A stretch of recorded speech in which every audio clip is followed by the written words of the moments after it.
आज हम कक्षा 12 की हिंदी साहित्य की पुस्तक मंदाकिनी की हमारी पुण्य भूमि और इसका गौरव में अतीत के आगे के भाग को पढ़ेंगे। अतीत गाथा।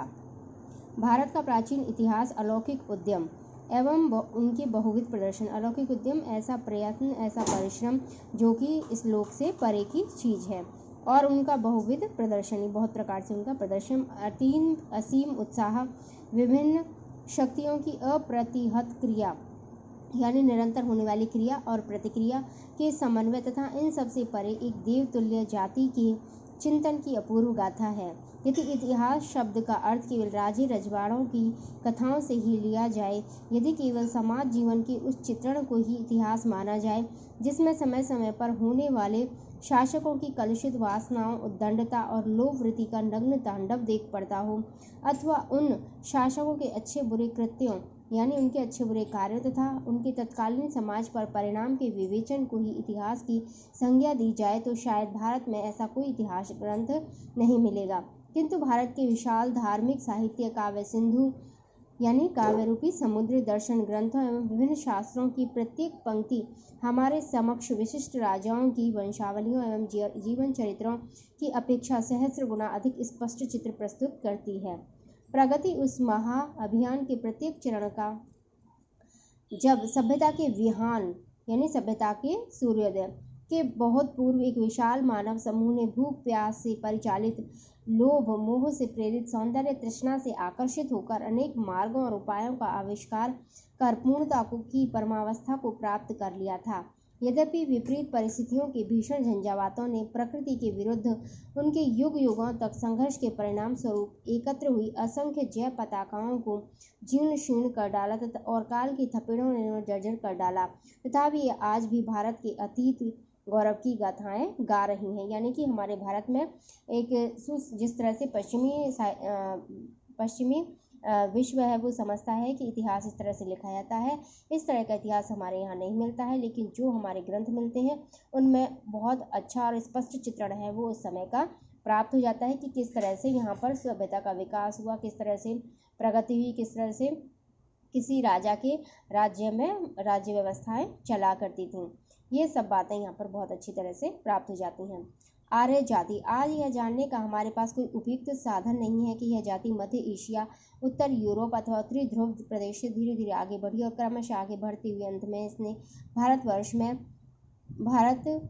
में बस कर उसे पवित्र बनाया, अथवा भारत की यह पुण्य भूमि ही इसका मूल स्थान रही है। यानी कि आर्य जाति है वो बाहर से आई है, अथवा ये भारत भूमि है, ये इसका मूल स्थान है। इसका आज भी हमारे पास कोई ये जानने का उपयुक्त साधन नहीं है। आज हमारे पास कोई भी ठोस आधार यह सब प्रमाणित करने के लिए नहीं है कि हमारे भारत के अंदर अथवा बाहर बसी हुई इस विशाल जाति ने ही प्राकृतिक नियमों के अनुसार अपने मूल स्थान से निष्क्रमण यानी निरंतर आगे बढ़कर कालांतर में यूरोप एवं अन्य स्थानों पर अपने उपनिवेश बसाए, अथवा इन लोगों का वर्ण श्वेत था या कृष्ण, उनकी आंखें नीली थीं या काली, उनके केश सुनहरे थे या काले, केवल संस्कृत भाषा की कतिपय यूरोपीय भाषाओं से घनिष्ठता का अकेला तथ्य आज हमारे पास है। इस प्रकार इस अंतिम निष्कर्ष पर पहुंचना भी सरल नहीं है कि हम सभी वर्तमान भारतीय उस जाति के शुद्ध वंशज हैं, अथवा हमारी रगों में उनका कितना रक्त बह रहा है, अथवा हम में कितनी ऐसी जातियां हैं जिनमें उस रक्त का लेश मात्र भी है। कुछ भी हो, इन प्रश्नों का अंतिम हल नहीं निकलता है तो हमारी कोई विशेष हानि नहीं है, परंतु एक बात ध्यान में रखनी होगी कि जिन प्राचीन भारतीय जाति में सभ्यता की किरणें सर्वप्रथम उदित हुई, यानी सभ्यता सबसे पहले जहाँ पर उत्पन्न हुई, जिसमें गहन चिंतनशीलता ने स्वयं को अपनी पूर्ण आभा के साथ सर्वप्रथम प्रसारित किया, यानी कि गहरी चिंतनशीलता है वो भी यहाँ पर सर्वप्रथम पाई गई। उस जाति के हजारों लाखों पुत्र उसी मेधा के अंशभूत, उसी बुद्धि के अंशभूत आज भी उन समस्त भावों एवं चिंतन के उत्तराधिकारी के रूप में विद्यमान है।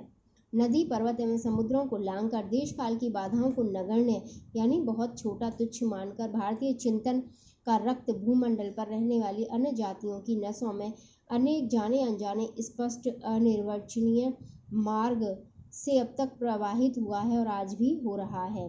संभवतः विश्व की पुरातन ज्ञान राशि का बहुतांश हमारी देन है।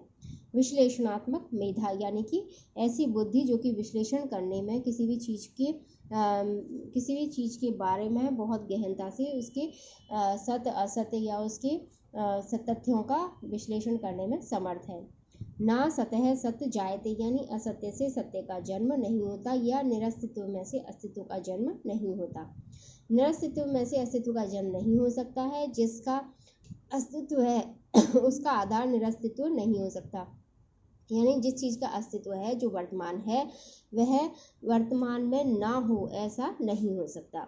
शून्य में से कुछ संभव नहीं है। यह कार्य कारण सिद्धांत सर्वशक्तिमान है और देश कालातीत है। देश कालातीत यानी देश और काल की सीमाओं से परे है ये संबंध। इस सिद्धांत का ज्ञान उतना ही पुराना है जितनी आर्य जाति। सर्वप्रथम आर्य जाति के पुरातन ऋषि कवियों ने इसका गान किया, उसके दार्शनिकों ने इसका प्रतिपादन किया और उस आधारशिला का रूप दिया जिसके ऊपर आज भी संपूर्ण हिंदू जीवन का प्रासाद या महल है वह खड़ा होता है। एक अपूर्व जिज्ञासा लेकर इस जाति ने अपनी यात्रा प्रारंभ की, किंतु शीघ्र ही वह एक निर्भीक विश्लेषण में परिणत हो गई। यानी कि कोई जिज्ञासा लेकर के इस जाति ने यात्रा प्रारंभ की, जैसे सूर्य है उसका कार्य क्या है, पृथ्वी है वो किस तरह से परिक्रमा करती है, और भी जो ग्रह नक्षत्र इत्यादि से संबंधित प्रश्न थे उन प्रश्नों को लेकर के उन्होंने अपनी यात्रा है वो प्रारंभ की और शीघ्र ही उन्होंने निर्भीक विश्लेषण किए, यानी बिना भयभीत हुए उन्होंने अपने विश्लेषण है वो इस संसार को दिए।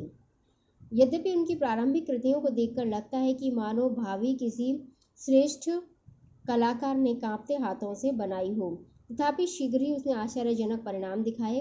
उसकी कृतियों में अपूर्व सुगढ़ता आ गई और उसने एक अति वैज्ञानिक शास्त्र को जन्म दिया। इस साहसी जाति ने अपनी यज्ञ वेदियों की प्रत्येक ईंट को छान डाला, अपने शास्त्रों के प्रत्येक स्वर अक्षर को छाना, बीना, परखा और जोड़ा। अपने संपूर्ण कर्मकांड को शंका, अस्वीकृति एवं समाधान की मंजिलों से पार कर कई बार व्यवस्थित रूप प्रदान किया। यानी कि भारत में जो यज्ञ वेदियाँ बनती हैं उनका भी एक विशिष्ट प्रकार होता है और विशिष्ट प्रकार के पीछे भी उनका कोई ना कोई उद्देश्य है वो निहित होता है। इसी तरह से कोई भी चीज़ जो भी यहाँ बनाई गई उस पर पहले सोचा गया, विचारा गया, चिंतन मनन किया गया, उस पर आक्षेप लगाए गए और उन आक्षेपों का निराकरण किया गया। इस तरह से जो हमारे यहाँ के जो शास्त्र हैं वह अस्तित्व में आए और हमारे जो विभिन्न प्रकार के विज्ञान हैं, खगोल विज्ञान, ज्योतिष विज्ञान और चिकित्सा विज्ञान, वो सभी इस प्रकार ही अस्तित्व में आए। इस जाति ने कभी अपने देवताओं को उलट पलट कर परखा तो कभी अपने उस प्रजापति को जिसे वे अब तक सृष्टि का सर्वशक्तिमान, सर्वव्यापक, सर्वदृष्टा, जन्मदाता मानते आए थे केवल गौण स्थान दिया, तो कभी उसे बिल्कुल अनुपयोगी कहकर किनारे फेंक दिया और उसके बिना ही एक विश्व धर्म बौद्ध धर्म का श्री गणेश किया, जिसके आज भी संसार में किसी अन्य धर्म से अधिक अनुयायी हैं।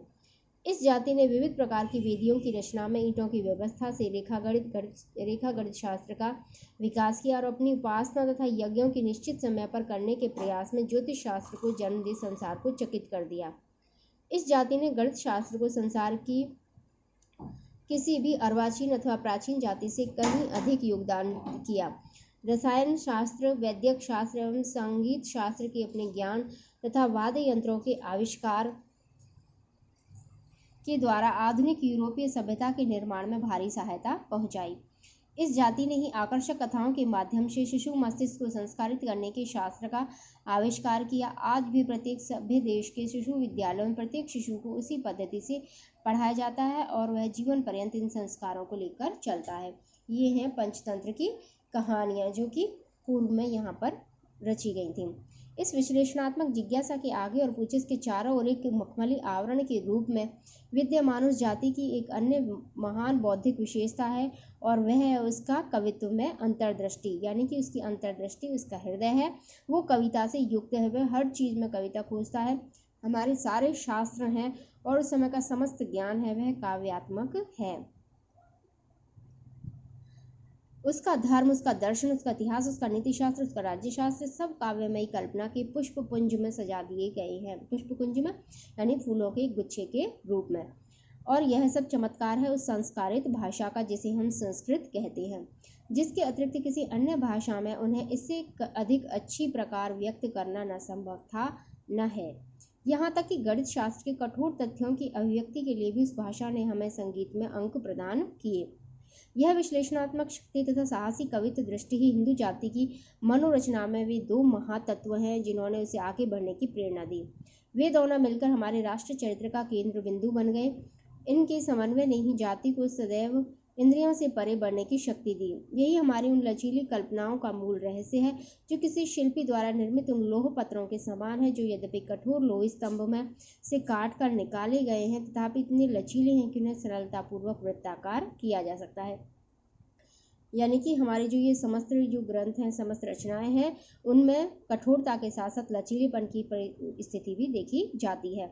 उन्होंने कविता की सोने और चांदी में, रत्नों की जड़ावट में, संगमरमर के अद्भुत फर्शों में, अनेक स्वरों के संगीत में तथा आश्चर्यजनक वस्त्रों में जो वस्तु जगत की अपेक्षा स्वप्न जगत के प्रतीत होते हैं और उन सभी के पीछे इस राष्ट्रीय वैशिष्ट्य का सहस्त्रों वर्ष लंबा इतिहास विद्यमान है। यानी हमारी जो कविता है वो हमारे उस समय के हर चीज में दिखाई देती है, हर वस्तु में, हर चित्रकला में, वास्तुकला में, संगीत कला में, वस्त्रकारी में, सब में वो जो कवित्वमयी दृष्टि है वो दिखाई देती है। संपूर्ण कला और शास्त्रों यहाँ तक कि पारिवारिक जीवन की कठोर वास्तविकताओं को भी इन कवित्वमयी धारणाओं के आवरण से ढक दिया गया है। ये धारणाएं तब तक आगे बढ़ाई गई हैं जब तक इंद्रिय गम्य का संयोग अतीन्द्रिय से नहीं हो जाता और दृश्य में से अदृश्य की सुगंध नहीं आ जाती। यानी कि संपूर्ण कलाएं हैं वह उस ईश्वर तक पहुंचने का ही एक रास्ता है। इस जाति की प्राचीनतम झांकियों में भी हम उसे इस वैशिष्ट्य से संपन्न और उसके प्रयोग में कुशल पाते हैं। निश्चित ही वेदों में उस जाति का जो चित्र हमें मिलता है उसके निर्माण से पूर्व उसने धर्म और समाज के अनेक रूपों और अवस्थाओं को पार कर पीछे छोड़ दिया होगा। वेदों में एक सुगठित देवशास्त्र, विस्तृत कर्मकांड, विविध व्यवसायों की आवश्यकता की पूर्ति के हेतु जन्मगत वर्गों पर आधारित समाज रचना एवं जीवन की अनेक आवश्यकताओं तथा अनेक विलासिताओं का वर्णन उपलब्ध है। आज तक के लिए इतना ही।